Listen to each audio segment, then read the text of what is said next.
నేడు బలరామ జయంతి. బలరాముడు శ్రీకృష్ణుడి సోదరుడు. ఆదిశేషుని అవతారంగా పరిగణించబడే బలరాముడి జీవిత విశేషాలను, ప్రాముఖ్యతను తెలియజేసే పరమార్థంలోని నేటి కథనమే బలరామ జయంతి.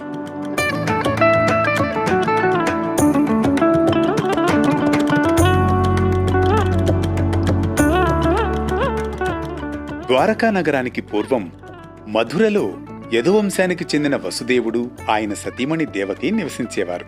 మధురాధిపతి కంసుడు తన సోదరి దేవకి వివాహ సందర్భంలో దివ్యాకాశవాణి ఇలా వినిపిస్తుంది: నిన్ను సంహరించబోతున్నవాడు దేవకి యొక్క 8వ సంతానం అని. ఈ ఆకాశవాణి పలుకులతో నిర్ఘాంతపోతాడు కంసుడు. దీంతో భయంతో కంసుడు దేవకి, వసుదేవులను కారాగారంలో నిర్బంధిస్తాడు. దేవకి గర్భం దాల్చిన ప్రతిసారి కంసుడు ఆ శిశువును హతమార్చేవాడు.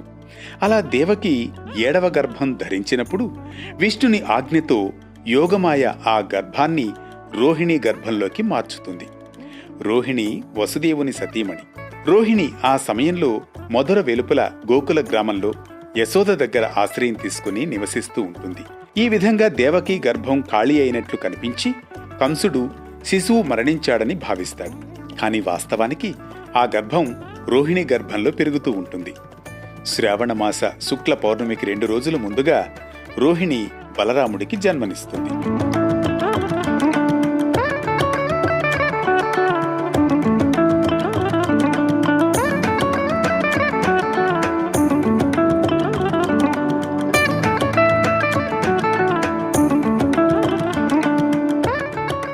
బలరాముడు అసాధారణ శౌర్యం, శక్తి కలిగినవాడై జన్మిస్తాడు.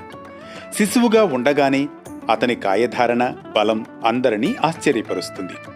అందుకే బలాన్ని ఇచ్చేవాడు అనే అర్థంలో బలరాముడు అని పేరు పెడతారు.